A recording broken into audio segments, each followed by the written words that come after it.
Bon, shalom.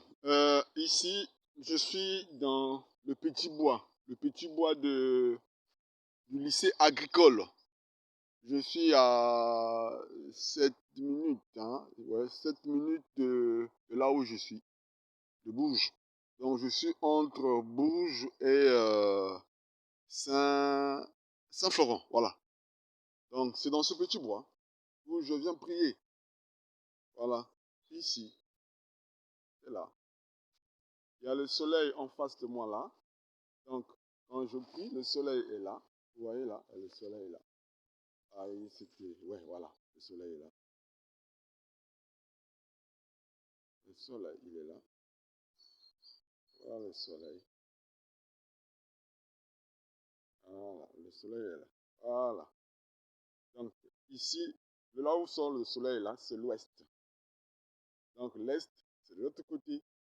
Et comme l'avait dit Salomon, Seigneur, partout où sera un enfant d'Israël en difficulté et qu'il prie en direction du temple, exauce la prière. Donc, de temps en temps, quand je prie, qu'est-ce que je fais? Je donne le dos vers là où il y a le soleil et je me dresse vers l'est, là où il y a la nuit de lamentation, là-bas en Israël. Et je fais mes vœux, je fais mes déclarations, je prie, je demande. Voilà, comme ça que ça se passe. Et c'est ici où je suis en contact. Quand j'étais arrivé aussi au début, c'est un peu plus devant là-bas, j'avais fait une vision. On m'avait dit qu'ici, il y avait le réseau. Ça veut dire qu'il y avait cette possibilité que je puisse rentrer en contact avec le monde céleste. Voilà, c'est ici. C'est ici que je viens prier et tout. Donc je peux faire parfois 6 heures, plus de 6 heures. Je suis ici, je prie, je loue, j'adore. Quand je suis un peu fatigué, je me repose et je réponds encore. Et j'ai des solutions. On me parle, on me dit ce qu'il faut faire. Voilà ceci, voilà cela, et tout, et tout, et tout, et tout. Voilà. Quand je le faisais là-bas, à Cap, dans les Yvelines, ici aussi, j'ai trouvé un lieu où je viens prier. Maintenant, qu'est-ce que je mets au sol? Regardez ce que je mets au sol. C'est ça? Voilà. J'ai eu, je ne sais pas comment appeler ça, hein. Voilà, c'est cette chose que je mets au sol. Je m'assois ici. Voilà. Parfois, je peux m'endormir. C'est comme une nappe, mais vraiment une grosse nappe. Voilà, voilà, c'est là. C'est ici. Je peux m'allonger, je dors et tout, quand je suis un peu fatigué. Donc, la journée, je peux venir à partir de 15h, 16h, et je retourne à partir de 20h. Mais il arrive que je viens aussi passer les nuits ici.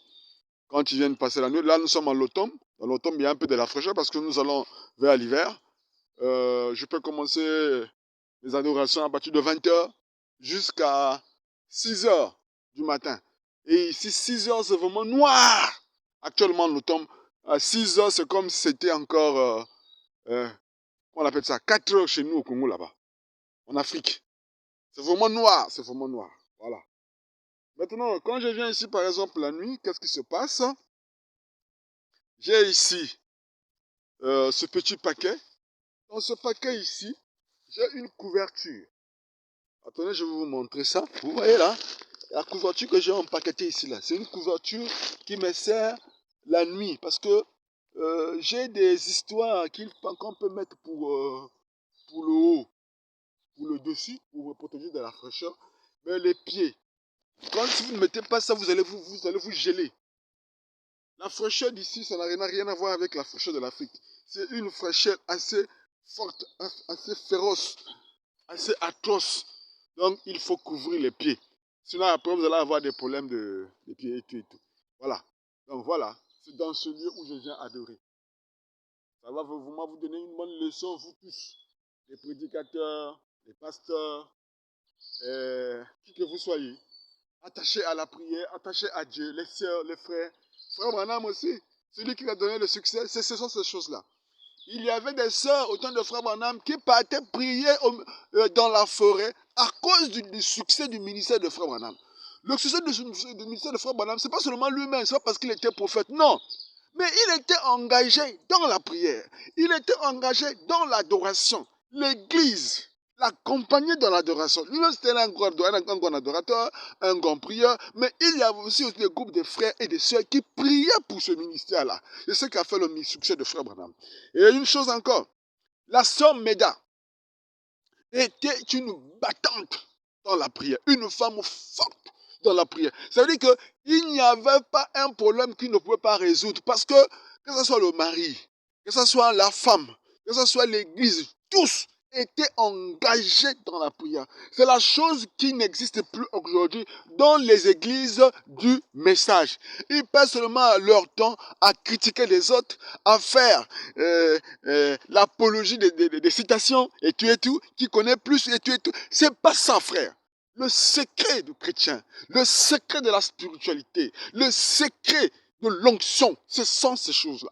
La prière, la consécration, dans ces lieux, pas dans les lieux publics, non. Même Frère Branham, il devait quitter la ville pour aller en brousse. Lui, il avait ce qu'on appelle le trou de l'ours. C'est là où il a rencontré l'ange. Et dans des circonstances ici, là, il se passe beaucoup de choses. Il y a cela une semaine, je crois, lundi, j'étais ici. Entre lundi et mardi, j'étais ici. J'ai aperçu au loin là-bas une soucoupe volante, blanche, dans les firmaments, dans les nuages. Et Frère Branham dit, les soucoupes volantes sont les anges enquêteurs. Lorsque l'enlèvement aura lieu, c'est dans ces soucoupes volantes que nous allons voyager. Frère Branham dit, lorsque Dieu était prêt à détruire Sodome et Gomorrhe, lorsque Dieu était en train de causer avec Abraham sous les chaînes de Mambré, les deux anges qui étaient partis visiter Sodome et Gomorrhe, c'était des soucoupes volantes qui étaient partis. Et lorsqu'ils sont partis, ils ont rendu compte à Dieu. Et lorsqu'ils ont rendu compte à Dieu, quelques instants, qu'est-ce qui s'est passé? Il y a eu une pluie de feu et de soufre sous Sodome et Gomorrhe. On a posé la question à Frère Branham. Frère Branham dit, ce sont des anges enquêteurs. Ils rendent compte à Dieu. Jadis, lorsqu'il y a eu la Première Guerre mondiale, lorsqu'il y a eu la bombe de la Deuxième Guerre mondiale, lorsqu'il y a eu la bombe de Nagasaki et Hiroshima, ces histoires-là étaient venues. Il va te rendre compte à Dieu. Et quand ils rendent compte, après il y a les sentences qui viennent. Lorsqu'il y a un verdict qui se fait, lorsqu'il y a un plaidoyer au niveau du tribunal, et après il y a la sentence. La sentence, c'est le verdict, et puis il peut envoyer en signe des ordonnances, et puis on déclenche ce qu'on peut déclencher. Donc voilà, c'est la nuit. Quand je suis venu prier ici, il s'est passé beaucoup de choses. Il n'y a pas de prières merveilleuses que les prières de nuit. Souvenez-vous dans la Bible, Jacob, vers la nuit, il est parti prier. Il a quitté là où était la famille. Il s'est éloigné un peu plus loin pour aller prier. Ce sont les principes des anciens. Vous ne pouvez pas avoir le succès avec Dieu en négligeant ces choses-là. Il devait toujours quitter. La bonne prière, c'est pas prier en foule. La prière en foule, c'est bien. Mais les choses profondes, là, c'est une intimité entre l'homme et Dieu.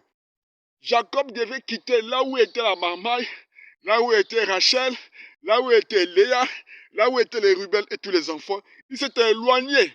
Et lorsqu'il s'était éloigné, il a rencontré qui? Il a rencontré un homme. Cet homme-là, c'était l'ange du Seigneur. Il a combattu avec lui, et l'ange, Jacob, connaissant les choses de Dieu, il a dit à cet homme-là, je ne te quitterai pas si tu ne me bénis pas.